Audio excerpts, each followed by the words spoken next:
C'est bon? Boker Tov, aujourd'hui, donc, le 23 du mois de Tevet, le dernier jour de l'année civile, 31 décembre.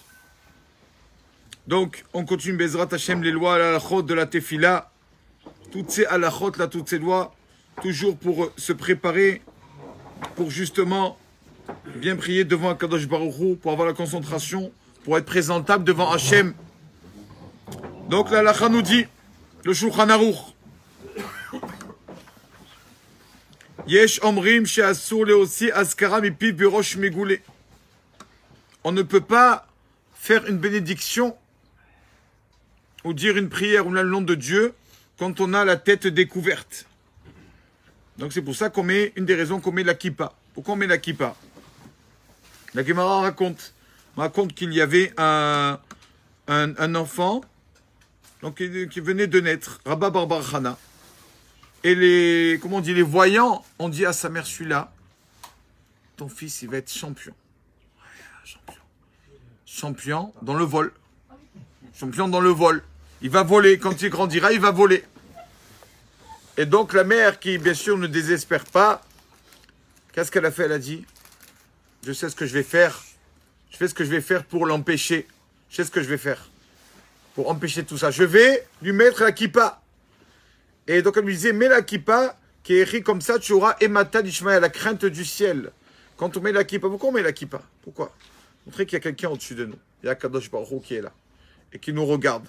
Donc, c'est pour ça que, quand on va mentionner le nom de Kadosh Baruch Hu, on va dire Baruch Ata Hashem. Alors, nom de Dieu, pas le dire comme ça, tête découverte. Pas n'importe qui. Alors, on met une kippa. On met une kippa. On la met toute la journée, même sans faire des bénédictions, parce que, pour montrer qu'il y a quelqu'un au-dessus de nous. Notre papa qui est là et qui nous regarde, ça peut être dans tout, quoi. Même dans les bonnes choses. Pour dire qu'il ne faut pas s'inquiéter. Qu'il est tout au-dessus de nous. Il y a lui qui s'inquiète pour nous. Ce n'est pas la peine qu'on s'inquiète nous-mêmes trop. C'est lui qui s'inquiète. On raconte avec un funambule. Un funambule qui est arrivé devant les chutes du Niagara. On raconte. Et il a voulu un peu montrer ses pouvoirs. Donc il y avait là-bas un public. Et il a dit, regardez ce que je suis prêt à faire, ce que j'arrive à faire. Il a mis donc une corde, comme ça. Et donc, mais s'il se manque, ça y est, c'est irrattrapable. Et donc, il essaye une fois comme ça de marcher sur le fil, tout ça, doucement, doucement. Et tout le monde a peur pour lui. Il arrive d'un extrême à l'autre de la corde, et tout le monde l'applaudit et tout. Attendez, c'est pas fini. Regardez, je peux refaire ça même les yeux fermés. Et il refait comme ça, les yeux fermés. Tout le monde a peur pour lui. Il y en a qui ont peur même de regarder. Ils ont peur de le voir tomber comme ça. Et lui, il continue, Baruch Hashem, avec les yeux fermés. Il arrive, il s'arrête un peu, il continue. Et Baruch Hashem, il arrive à la fin de la cour, des applaudissements, on imagine. Il dit, c'est pas fini. C'est pas fini. Qu'est-ce qu'il fait? Il prend une poussette. Il prend une poussette de bébé. Il leur a dit, regardez. Avec la poussette vide, bien sûr, je vais arriver. La poussette, c'est tellement lourd, tu vas tomber. Et donc, il fait pareil, troisième fois. Il prend la poussette et comme ça, il marche doucement, doucement sur le fil comme ça et tout le monde a peur pour lui. On n'ose même pas regarder. De temps en temps, on regarde. Et Baruch Hashem, il arrive. La dernière fois, il leur dit, quatrième fois, il leur dit, j'ai encore plus que ça. Genre, impossible. Qui de vous, est-ce que quelqu'un veut me donner son bébé? Je prends le bébé dans la poussette et je marche comme ça. Chacun ils ont dit, laisse-nous tranquille. Laisse-nous tranquille, on ne préfère pas et tout. Personne ne voulait. Et donc, on leur dit, attendez, je reviens. Il revient, il prend un bébé, avec un bébé, et tout le monde se dit, mais qui c'est ce bébé? Qui c'est cette mère indigne là qui est prête à mettre son bébé en danger? Comme ça, il met le bébé dans la poussette, tout le monde a peur. Non seulement pour lui, pour la poussette, pour le bébé aussi. On marche comme ça, et il marche doucement, doucement, doucement. Baruch Hashem, il ferme les yeux, après il se reprend. Bon, il arrive jusqu'à la fin de la corde, tout le monde applaudit, tout le monde applaudit. Et alors, ce bébé-là, bon, pas bébé, je pense qu'il avait quand même 2 ans, 3 ans. Quand ce bébé descend, on lui dit, mais qui est ta maman? Qui est ta maman? Comment est-ce que c'est ta maman qui t'a laissé comme ça rentrer dans la poussette sans avoir peur et tout? Ah, je lui dis, pas maman. Oui, celui-là, là, le funambule, c'est mon papa. Si mon papa me demande de rentrer dans la poussette, c'est mon papa, il ne va pas me tuer. J'ai confiance en mon papa. Donc, c'est mon papa qui m'a demandé de venir. Je sais que mon papa ne veut pas du mal, il ne veut que du bien. Donc, je suis rentré dans la poussette, il m'a pris, Baruch Hashem, tout s'est bien passé. On dit que c'est une parabole pour montrer Nous, on est les bébés dans la poussette. Bon, des gros bébés, Baruch Hashem. Mais on est dans la poussette. Et c'est Hashem qui tient la poussette. C'est pas à nous de s'inquiéter comment on va aller de cette extrémité au passé. Lui, à Kadosh Baruch Hu. C'est ça qu'on met cette kippa là, justement, pour dire que c'est lui. C'est lui, Kadosh Baruch Hu, c'est la Emouna se tourner vers notre papa. C'est qu'on a vu dans la halachot du Zimoun. Le Zimoun, c'est quand il y a 3 hommes, avant le Birkat Hamazon, on fait une petite prière, le Zimoun, tout le monde connaît, les Varer.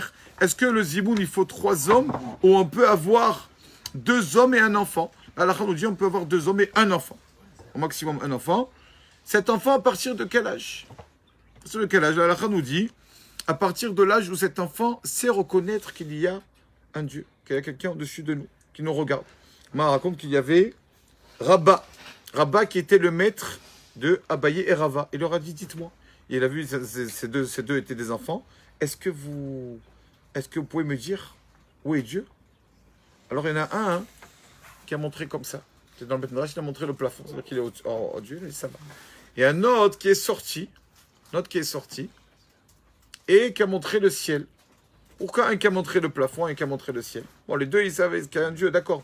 Pourquoi le plafond, le ciel? En fait, Rava donc il avait ses parents, donc il a montré le plafond pour montrer que voilà, j'ai mes parents, j'ai tout bien, j'ai mon père qui s'occupe de moi aussi. Et Abaye, on sait qu'Abaye était quelqu'un d'orphelin. Il avait ni père ni mère. Abaye, ses initiales, Asher Becha Yeruham Yatom.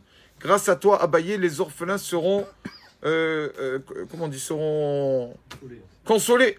Parce que Abaye, c'était quelqu'un d'orphelin, mais Baruch Hashem, il a fait un grand dans la Torah. Abaye, il a dit, même qu'il n'y a pas mes parents ici dans le matériel, ils étaient sortis Abaye, il a montré le ciel. Il y a mon Dieu, Abba Sheba Shamaim, il y a Kadosh Baruch Hu. Donc il a dit, ça va. Si les deux vous savez ça, vous pouvez rentrer dans le Zimoun, on vous considère comme un grand, une personne qui sait que, ça y est, Kadosh Baruch Hu est au-dessus de nous, c'est lui qui s'inquiète pour nous, celui qui se charge de tout ce qu'on a besoin, alors on peut l'associer au Zimoun, un enfant comme ça. On va dire, Yosef nous dit que c'est à l'âge de 6 ans déjà, on peut associer un enfant au Zimoun. Tout ça, c'est à la chôte pour montrer que voilà, ce qui nous manque, c'est la, comme les mitzvot techa, Emouna, toutes les mitzvot dépendent de la Emouna, il nous faut de la Emouna. Dire ça, et donc c'est pour ça qu'on met cette kippa tout le temps, bien sûr, mais surtout quand on fait une bénédiction, pas faire sa tête voix. Comment on fait maintenant? Une personne se trouve dans un endroit où il n'a pas de kippa, il n'a pas pensé à ça, il a pensé à tout, à prendre en voyage, le portable, le chargeur, il y a même la batterie, tout ça, on a tout pris, on a oublié l'essentiel, la kippa. Comment on fait quand une personne veut faire une bracha? Il ne veut pas comme ça manger sans bénédiction. Il va au Hachem, il fait attention, il n'a rien, qu'est-ce qu'il fait? Alors il tire sa manche. Il y en a qui font comme ça, qui mettent leurs mains comme ça. Malheureusement, on a grandi comme ça. C'est vrai que des fois, quelqu'un sans kippa, il fait ça, il fait la bracha. Le corps, tout le corps s'appelle un, donc le corps ne peut pas se couvrir lui-même. Donc, c'est pas bon, comme ça. Qu'est-ce qu'il faut faire? Il faut tirer l'habit et faire comme ça. Alors, là, il peut faire la bracha. Et se couvrir la tête, faire ça et faire la bracha avec ça. Et pas la main comme ça, sans rien, ça sert à rien. Comment s'habiller quand on vient faire la tefila? Alors, Raoul Ladam sait bien que l'homme ait des beaux habits pour la tefila. On a vu des rabbanim avant qui avaient des habits pour la tefila. Il y avait le Rav Matsiach Mazouz, c'était ça, Iloula. Il avait une tunique spécialement pour la prière. Que pour la prière. Ça, c'est les habits quand je parle avec le roi. Comme là, l'on dit le verset, Hikon, Likrat, Elokecha Israël. Prépare-toi devant ton Dieu Israël. Que c'est marqué aussi le verset, Ishtachavu Lachem. Prosternez-vous devant Kadosh Baruch Hu, Behadrat Kodesh, avec splendeur. Et donc, c'est bien d'avoir des beaux habits. Alors, comment on fait? Est-ce que vraiment, quel est le critère? Quels habits on peut mettre pour la tefila? Est-ce qu'on peut mettre un bermuda, par exemple? Est-ce qu'on peut prier les manches courtes, tout ça? Comment savoir? Alors voilà la ra. Il dit tout endroit, on a l'habitude de se mettre devant une personne importante avec cet habit. Alors on peut mettre cet habit pendant la tefila. Mais si c'est un habit qu'on va le mettre devant une personne importante, qu'on va aller à un rendez-vous pour des affaires, on ne va pas le mettre. On ne peut pas faire la tefila avec ça. Voilà le critère. Quelqu'un n'ira pas en short, en bermuda, aller signer un contrat chez le notaire ou chez l'avocat ou je ne sais pas quoi. Ça va se faire beau, d'accord? Parce que l'habit, on sait que l'habit est très important. Mais on dit beged l'habit, c'est les lettres de boged, le trompeur. Beged, boged, l'habit trompe. Une belle cravate, une belle barbe, un costume. On croit que c'est un tzaddik. Comme ça. C'est comme ça, les habits, c'est comme ça. Donc voilà, une personne doit réfléchir. quand il vient à la synagogue, est-ce qu'il mettra ses habits qu'il a mis à la synagogue? Est-ce que quand il va à rendez-vous, il mettra ça? Si oui, d'accord. Mais si, quand il va à la synagogue, il se met un petit short comme ça, et quand il va à rendez-vous, il met le nœud et tout, il fait attention à la cravate, ça c'est problématique. Il faut respecter Akadosh Baruch Hu. On ne peut pas respecter les hommes plus qu'Akadosh Baruch Hu. Impossible. Respecter Dieu plus que les hommes. On ne peut pas un homme être s'embellir et pour Akadosh Baruch Hu vient lui parler à Hachem. On a vu que c'est pire. C'est pire une personne qui faute. On a vu pour les voleurs. Qu'est-ce qui est pire? Un voleur qui vole dans la journée ou la nuit. Ganav ou Gazan, qu'est-ce qui est pire? La Gemara dit, celui qui vole la nuit est le pire. Pourquoi? Pourquoi? Les deux, c'est pareil. C'est quelle différence? Voler, c'est voler. La Gemara dit, quand quelqu'un vole dans la journée, il n'a pas peur de Dieu. Bon, moi, il n'a pas peur des hommes aussi. C'est vrai, les deux. Mais quelqu'un qui vole la nuit, il a peur des hommes et pas de Dieu. Ça veut dire, pour lui, les hommes, c'est plus que... Là, ça devient grave. On a vu Rabbi Yochanan ben Zakkai, avant de mourir, il a dit à ses élèves, il leur dira, bénis-nous. Ma de brachot. Il leur a dit, je vous donne une bénédiction. Chez Mora Shamaim Alechem, que vous ayez la crainte de Dieu, comme vous avez, que vous ayez la crainte de Dieu, comme vous avez la crainte de l'homme. C'est la meilleure des bénédictions. Enfin, on fait des choses quand il n'y a personne et tout. On fait, alors qu'il y a Akadosh Baruch Hu qui nous voit de partout. C'est la meilleure des brachas. Donc voilà tout ça, voilà pourquoi la kippa, pour se rappeler qu'il y a quelqu'un, qu'il y a Akadosh Baruch Hu au-dessus de nous. Et comme ça me fera un peu réfléchir avant d'agir, avant de faire quelque chose. Peut-être que ça nous calmera un peu. Baruch Adonai Le'olam. Amen. Amen.